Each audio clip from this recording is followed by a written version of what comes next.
तदब्बुर कुरान अमीन एहसन इस्लाही सूरतुल बकरा आयात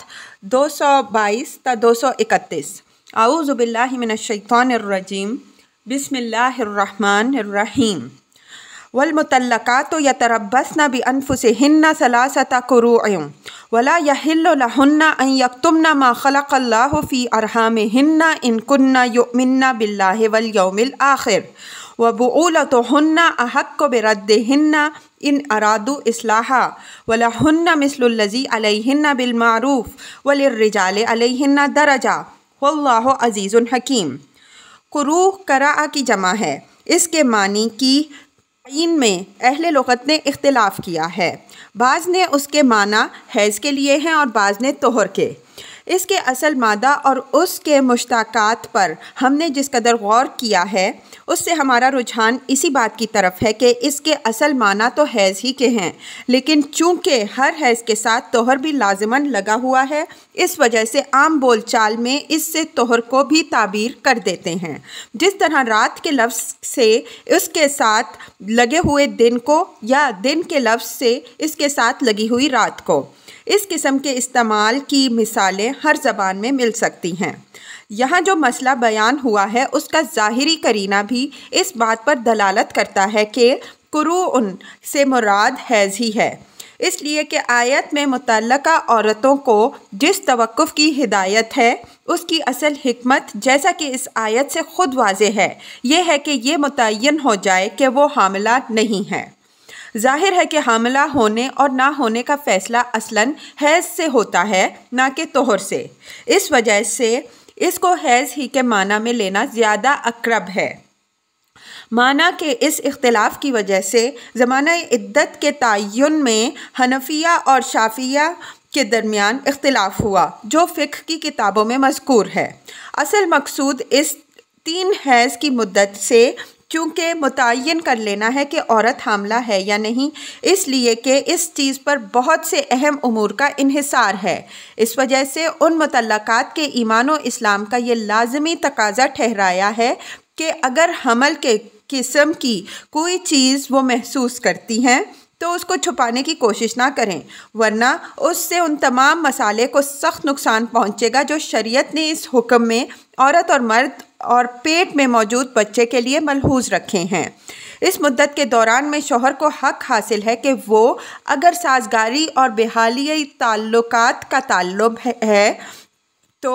मुराजअत कर सकता है। शरीयत में मियाँ बीवी के ताल्लुक़ को बड़ी अहमियत दी गई है। उसका टूटना सिर्फ़ उसी सूरत में गवारा किया गया है जब साजगारी का कोई इम्कान भी बाकी ना रह गया हो। इस वजह से ये मुद्दत रख दी गई है जिसमें दूसरे मसाले के साथ ये मसलहत भी है कि अगर तलाक़ का बायस कोई वक्ती नाराज़गी हुई है तो फ़रीक़ैन इत्मीनान के साथ ठंडे दिल से अपने मामले पर नज़रसानी कर सकते हैं। लेकिन कुरान ने शौहर के इस हक़ मुराजअत के साथ साथ ये शर्त भी लगा दी है कि ये सिर्फ़ बइरादा इस्लाह यानी खुशगवारी और मोहब्बत के साथ अज़दवाजी ज़िंदगी गुजारने के लिए हो। इससे हरगिज़ औरत को तंग करना और सताना ना हो, वरना यह हक़ का निहायत ज़ालिमाना इस्तेमाल होगा जो अल्लाह की नाराज़गी का बायस है। इसके बाद औरत और मर्द दोनों के एक दूसरे पर हुकूक की निहायत जामे अल्फाज में वजाहत फरमा दी है कि शौहरों को ये नहीं समझना चाहिए कि हुकूक सिर्फ़ उन्हीं के हैं, बीवियों का कोई हक़ भी नहीं है, बल्कि जिस तरह उन पर शौहरों से मुताल्लिक़ फ़राइज़ और ज़िम्मेदारियाँ हैं उसी तरह दस्तूर के मुताबिक शौहरों पर उनके भी हुकूक हैं और ये फ़राइज़ और ये हुकूक दोनों बिल्कुल मुतवाज़िन हैं।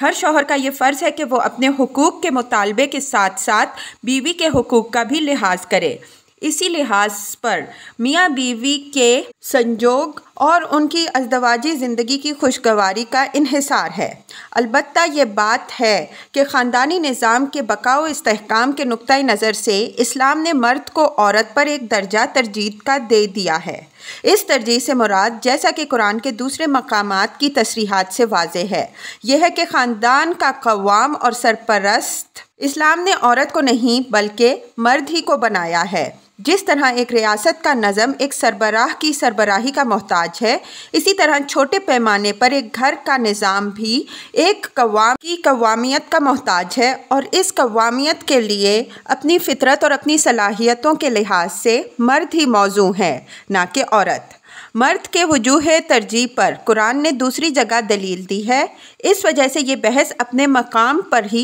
मौजू रहेगी। यहाँ जिस चीज़ की तरफ हम तवज्जो दिलाना चाहते हैं वो कुरान के ये अल्फाज हैं कि लिर्रिजाल अलैहिन्ना दरजा।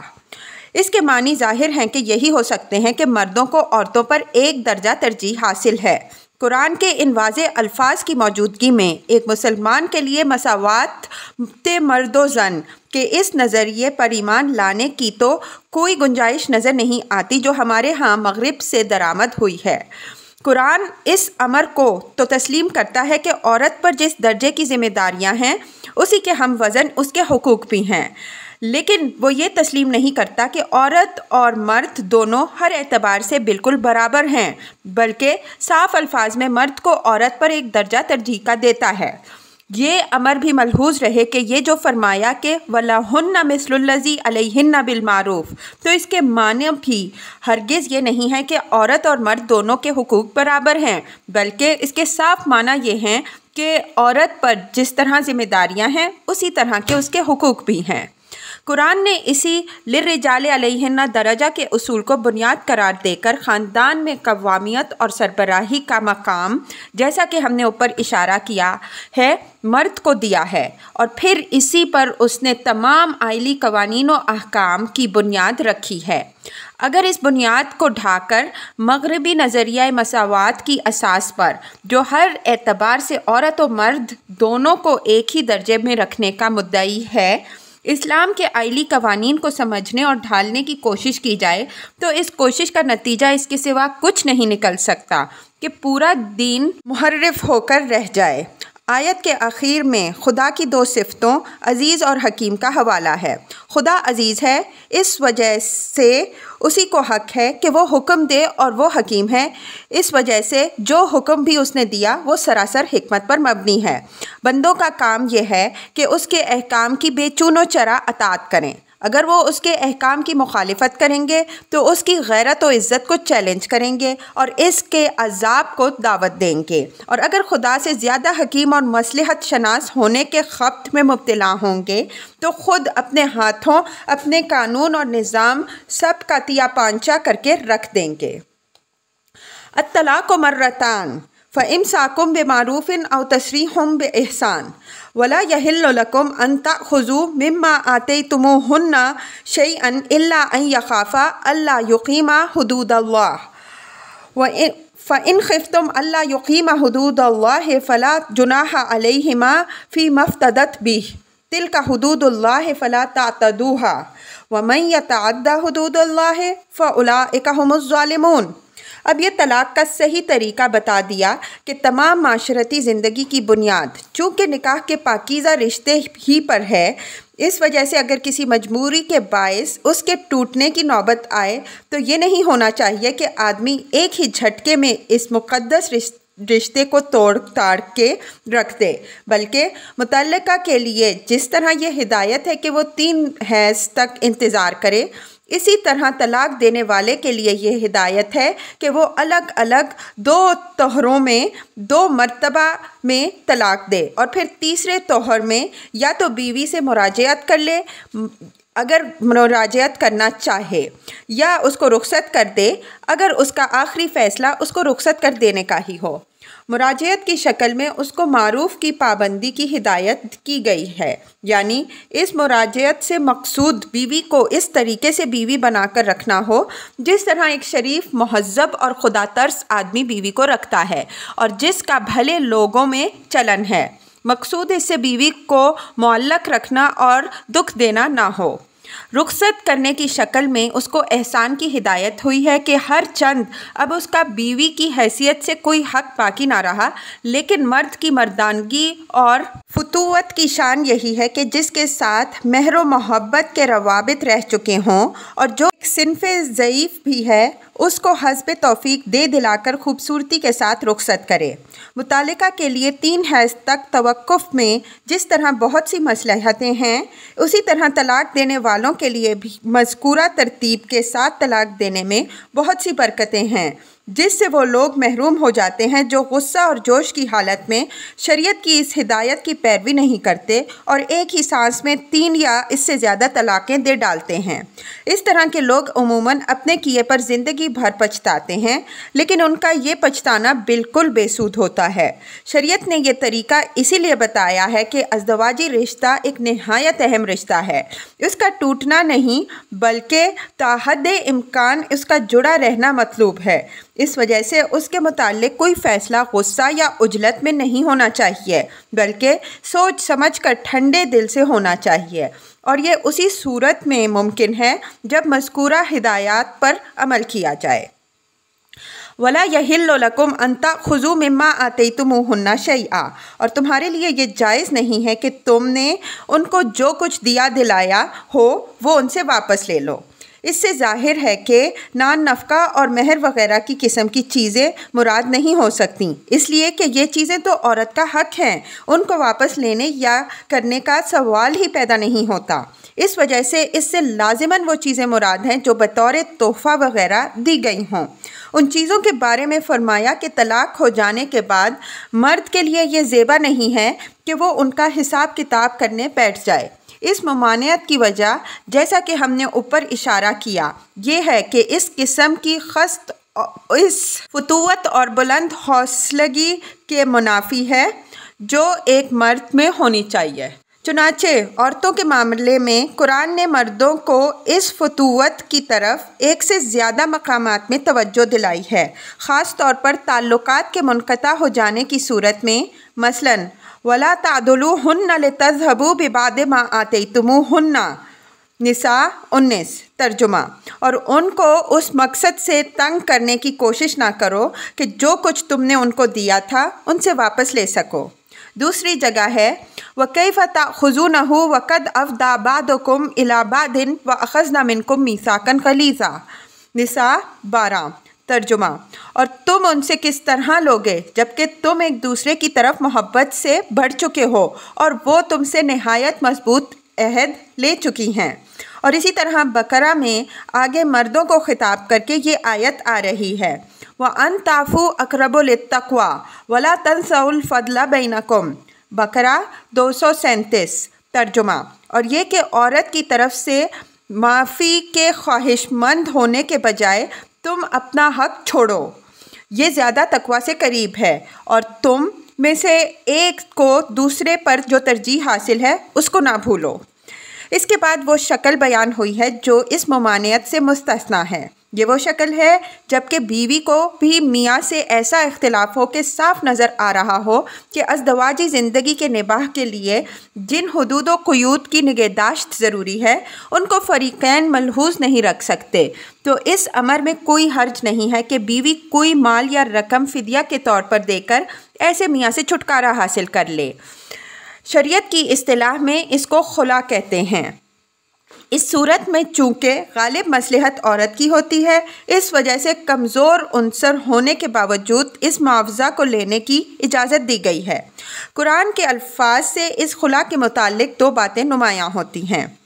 एक तो ये कि अगर मियाँ बीवी आपस में कोई बात तय ना कर सकें तो औरत लाजिमन ये मामला अदालत में ले जा सकती है और अदालत खुला और मुआवज़ा दोनों का फ़ैसला करेगी। इसका सबूत फ़इन ख़िफ़्तुम अल्ला युक़ीमा हुदूद अल्लाह,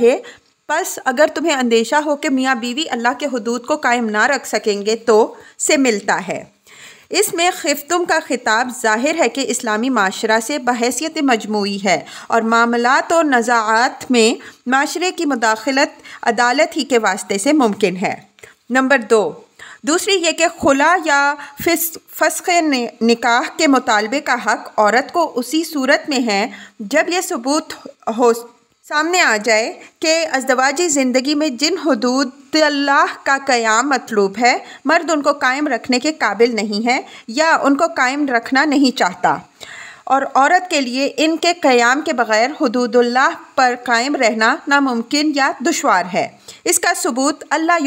युकीमा हुदूदल्लाह से मिलता है। अगर इख्तिलाफ महज ज़ौक़ी या और सतही नौइयत का है जिसको अंगेज़ किया जा सकता है, तो ऐसी सूरत में औरत को खुला या फ़स्ख़ निकाह का मुतालबा लेकर नहीं उठना चाहिए। अगर छोटी छोटी बातों पर भी औरत को ये हक़ इस्तेमाल करने की राह खोल दी जाए तो उससे ख़ानदानी निज़ाम की चोलें हिल जाएंगी। दरहाल के ख़ानदान के इस निज़ाम ही को इस्लाम में सियासी निज़ाम की बुनियाद करार दिया गया है। मामले की इस अहमियत की वजह से खुला या फ़स्ख़ निकाह के मुतालबे की शक्ल में अदालत ये देखेगी कि क्या फिलवाक़े सूरत मामला ऐसी है कि फ़रीक़ैन के लिए निबाह नामुमकिन या दुश्वार है, या महज कंधा बदलने और जायका तब्दील करने की ख्वाहिश है जिसके तहत औरत ने मर्द को अदालत में खींच बुलाया है। तिलका हुदूदुल्लाह इलल आया, ये उन तमाम अहकाम व हिदायत से मुताल्लिक़ है जो आयत 222 से लेकर यहाँ तक बयान हुए हैं। फरमाया कि ये तुम्हारी अज़दवाजी ज़िंदगी से मुताल्लिक़ खुदा की हदबंदियाँ हैं। जिस तरह तुम अपने रकबों और अपनी चरागाहों के इर्द गिर्द हदबंदियाँ करते हो और ये नहीं चाहते कि कोई इन हुदूद को तोड़े, और अगर कोई उन हुदूद में मुदाखलत करता है तो तुम उसको अपनी मिल्कियत में मुदाखलत और अपनी इज़्ज़त व गैरत के लिए एक चैलेंज समझते हो, इसी तरह खुदा ने भी अपने महारिम के इर्द गिर्द ये हदें कायम कर दी हैं। तुम इनसे बाहर आज़ाद हो, लेकिन उनके अंदर तुम्हें मुदाखलत की इजाज़त नहीं है। अगर किसी ने इन हदों को तोड़ने या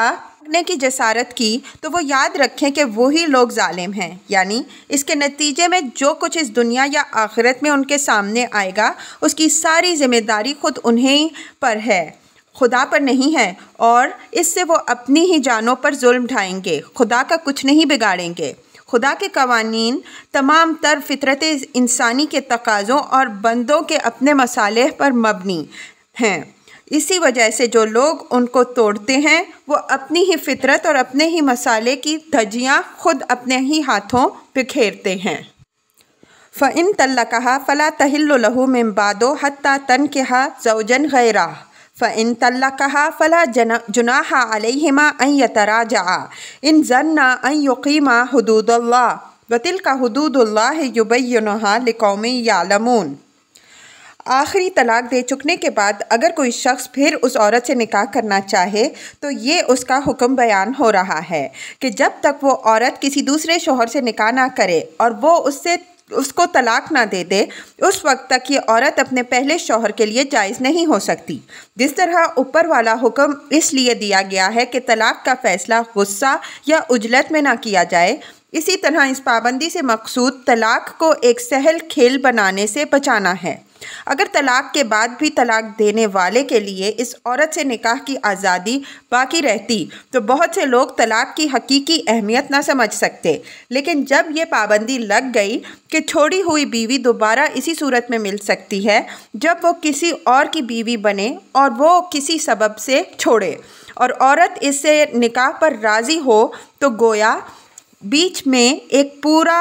हफ्तख्वां हायल हो गया। जाहिर है कि अब इस पाबंदी के सामने आ जाने के बाद जो तलाक देगा वो 100 बार सोच कर तलाक देगा, और इस्लाम का मंशा यही है कि जो भी तलाक दे वो खूब सोच समझ कर तलाक दे, दूर तक सारे नताइज को सामने रख कर। हत्ता तनकिहा ज़ौजन गैरह में निकाह का लफ्ज़ हमारे नज़दीक उक़्द निकाह ही के मानी में है। जिन लोगों ने इसको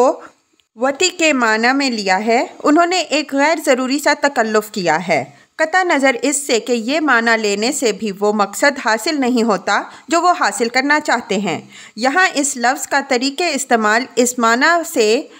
अबा कर रहा है। यहाँ तनकिहा का फ़ाइल ज़ाहिर है कि औरत है। अगर इसके माना वती के लिए जाएं तो इसका तर्जुमा होगा कि यहाँ तक कि वो औरत किसी दूसरे शौहर से वती करे। वती करना मर्द का काम है, ना कि औरत का। और अगर ये तर्जुमा करें कि यहाँ तक कि वो किसी और शौहर से वती कराए, तो इस नादिर माना के लिए सबूत कहाँ से लाएंगे? असल यह है कि लफ्ज़ निकाह शरीयत इस्लामी की एक मारूफ इस्तिलाह है जिसका इतलाक़ एक औरत और मर्द के उस इज़्दवाजी मुआहिदे पर होता है जो ज़िंदगी भर के निबाह के इरादे से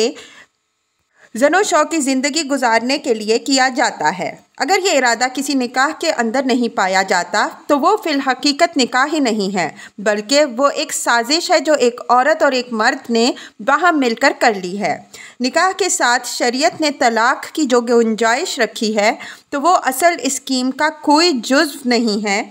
बल्कि ये किसी नागहानी इफ्ताद के पेश आ जाने का एक मजबूराना मिदाद है। इस वजह से निकाह की असल फितरत यही है कि वो ज़िंदगी भर के संजोग के इरादे के साथ अमल में आए। अगर कोई निकाह वाज़े तौर पर महज एक मुअय्यन और मखसूस मुद्दत तक ही के लिए हो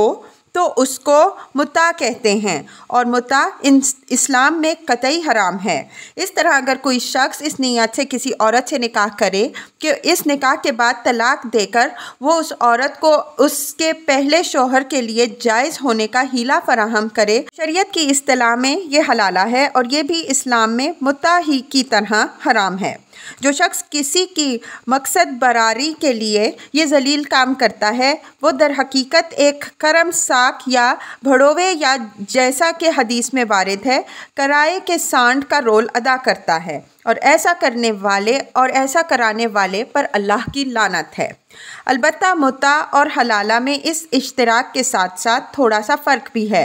वो ये कि मुता सरी तौर पर एक मुतय्यन मुद्दत के लिए होता है, इस वजह से इसके मुताल्लिक वाज़े तौर पर एक फ़क़ी यह हुक्म लगा सकता है कि यह निकाह मुनक्किद नहीं हुआ, लेकिन हलाला की नौइयत एक दरपर्दा साजिश की होती है। उसके मुताल्लिक कोई ज़ाहिरी सबूत इस बात का मौजूद नहीं होता कि निकाह के नाम से ये अल्लाह की शरीयत के साथ मजाक किया गया है। इस वजह से अल्लाह के नज़दीक तो ये निकाह और ये तलाक सब बातिल होगा, लेकिन एक फ़कीह जो सिर्फ़ ज़ाहिर हालात को सामने रख कर फतवा देने पर मजबूर है वो ये नहीं कह सकता कि इस तरह का निकाह सिरे से मुनक्किद ही नहीं हुआ। चुनाचे इसी बुनियाद पर बाज़ फ़ुक़हा इसके इनेक़ाद को मानते हैं और मुझे उनकी ये बात कभी मालूम होती है। रही ये बात कि ऐसी औरत अपने पहले शौहर के लिए सिर्फ़ उस सूरत में जायज़ होगी जब उसका दूसरा शौहर उसको वती के बाद तलाक दे, तो कम अज़ कम इस वती के लिए कुरान से कोई सबूत नहीं निकलता।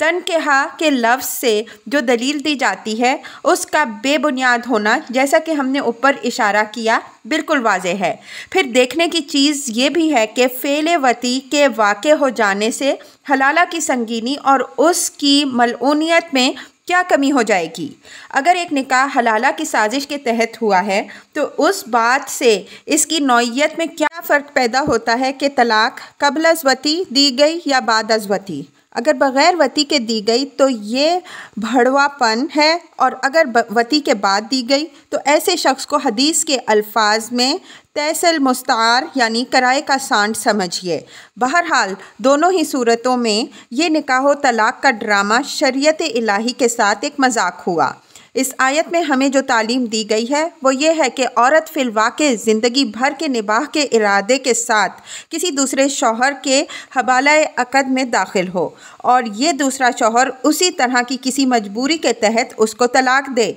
जिस तरह की मजबूरियों में कोई शख्स अपनी बीवी को तलाक देता है। अगर ये सूरत होगी तो बिलाशुबा ये औरत अपने पहले शौहर के साथ निकाह कर सकती है, लेकिन अगर इस निकाह तलाक में किसी साजिश को दखल है तो ये निकाह तलाक और उसके सारे शुरका इंदल्लाह मलऊन और मखदूब हैं। इससे कुछ बहस नहीं कि यह सब कुछ वती के बाद हुआ या वती के बग़ैर। ये मसला दर हकीकत पैदा एक हदीस की बिना पर हुआ। कुरान से इसके लिए इस्तदलाल तो महज एक नुक्ता बादुल वक़ू है, लेकिन हमारे नज़दीक हदीस से जो इस्तदलाल किया गया है वो भी निहायत कमज़ोर है।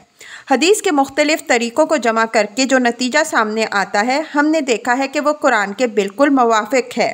अगर हमने अपनी इस किताब में फ़िक़ही मबाहिस के लिए एक ख़ास हद नामुकर्रर कर ली होती तो हम इस हदीस पर भी तफसील के साथ बहस करके दिखाते कि असल हकीकत क्या बयान हुई है और लोगों ने उसको क्या बना दिया है, लेकिन ये बहस हमारे दायरा से बाहर है। आगे फरमाया कि दूसरे शौहर से तलाक मिल जाने के बाद इस बात में कोई हर्ज नहीं है कि दोनों साबिक मियाँ और बीवी आपस में फिर रिश्ता अज़दवाज में मुंसलिक हो जाएं, बशर्ते कि ये तवक्को रखते हों कि वो अल्लाह के हुदूद को कायम रख सकेंगे। इस तंबीह की ज़रूरत इसलिए हुई कि निकाह और तलाक बहरहाल बच्चों का खेल नहीं है। ये जब भी अमल में आएगा सच्चे इरादे और साजगारी की मुखलिसाना ख्वाहिशों के साथ ही अमल में आएगा। आखिर में फरमाया कि अल्लाह ने अपनी मुकर्रर की हुई हदों को अच्छी तरह लोगों के लिए वाज़े कर दिया है कि जो लोग हुदूद इलाही के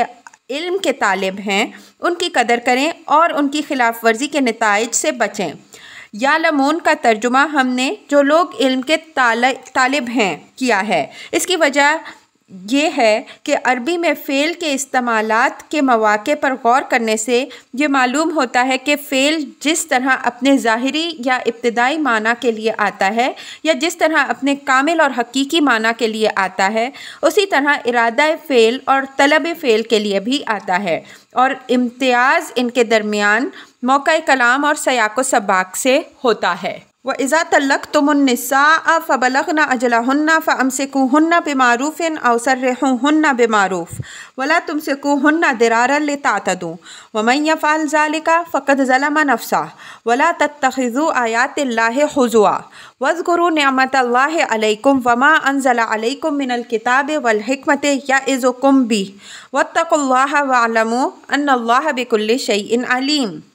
एक मुतल्लका के लिए इंतज़ार की जो मुद्दत शरीयत ने मुकर्रर की है वो आयत 228 में बता दी गई है और आयत 229 में तलाक़ का सही तरीका भी बता दिया गया है और ये भी वाज़े कर दिया कि तीसरे तोहर में या तो दस्तूर के मुताबिक बीवी से अज़दवाजी ताल्लुकात बहाल कर लो और अगर ये मंजूर ना हो तो फिर हुस्न खूबी के साथ उसको रुखसत कर दो। अब इस आयत में इस अमर की मज़ीद वजाहत फरमा दी कि दस्तूर के मुताबिक रोकने से शरीयत का क्या मंशा है। इस मंशा की वजाहत यूँ फरमाई कि ये रोकना हरगिज़ इस इरादे के साथ ना हो कि उस तरह बीवी तुम्हारे पंजा सितम में असीर रहे और तुम उसको अपनी ख्वाहिश के मुताबिक अजियत पहुँचा सको। मुस्बत पहलू से बात ऊपर कह चुकने के बाद मनफी पहलू से भी इसकी वजाहत इसलिए कर दी गई कि जालिम लोग तलाक और तलाक के बाद मुराजअत के शौहरी हक़ को इस जुल्म के लिए इस्तेमाल कर सकते हैं, हालांकि ये सरीह एतदा यानी अल्लाह के हुदूद से तजावुज़ और उसकी शरीयत को मजाक बनाना है। फरमाया कि जो ऐसी जसारत करते हैं बज़ाहिर तो वो एक औरत को निशाना जुल्म बनाते हैं, लेकिन हकीकत में वो सबसे बड़ा जुल्म अपनी जान पर करते हैं, क्योंकि अल्लाह के हुदूद को फांदने और उसकी शरीयत को मजाक बनाने की सज़ा बड़ी ही सख्त है। आखिर में फरमाया कि अल्लाह के इस एहसान को याद रखो कि उसने तुम्हें एक बरगज़ीदा उम्मत के मनसब पर सरफराज फरमाया, तुम्हारी हिदायत के लिए तुम्हारे अंदर अपना नबी भेजा, तुम्हें खैर व शर और नेको बद से आगाह करने के लिए तुम्हारे ऊपर अपनी किताब उतारी जो कानून और हिकमत दोनों का मजमुआ है। अल्लाह की ऐसी अजीम नेमतें पाने के बाद अगर तुमने उनका यही हक़ अदा किया कि खुदा के हुकूक को तोड़ा और उसकी शरीयत को मजाक बनाया, तो सोच लो कि ऐसे लोगों का अंजाम क्या हो सकता है। फिर फरमाया कि अल्लाह से डरते रहो और खूब जान रखो कि वो तुम्हारी हर बात से बाखबर है, यानी लोगों की शरारतों के बावजूद उनको ढील तो देता है, लेकिन जब वो पकड़ेगा तो उसकी पकड़ से कोई भी छूट ना सकेगा। यहाँ ये नुक्ता भी मलहूज़ रहे कि शरीयत को मजाक बनाने से सिर्फ़ ये मतलब नहीं है कि उसका खुल्लम खुल्ला मजाक उड़ाया जाए, बल्कि उसकी एक नहायत संगीन शक्ल ये भी है कि ज़ाहिरी एतबार से तो काम ऐसा किया जाए कि उस पर कोई एतराज़ ना किया जा सके, लेकिन मकसद व मंशा के लिहाज से वो काम शरीयत के मकसद के बिल्कुल ख़िलाफ़ हो। मसलन तीसरे तोहर में अगर कोई शख्स अपनी बीवी से मुराजअत कर ले तो अज़रुए शरीयत उसको इसका हक़ तो हासिल है, लेकिन अगर उससे इसका मकसद बीवी को तंग करना हो तो उसके मानी ये हुए कि उसने अल्लाह की आयात के पर्दे में अल्लाह ही की मुखालिफत की। ज़ाहिर है कि ये अल्लाह और उसकी शरीयत के साथ सरीह मजाक है।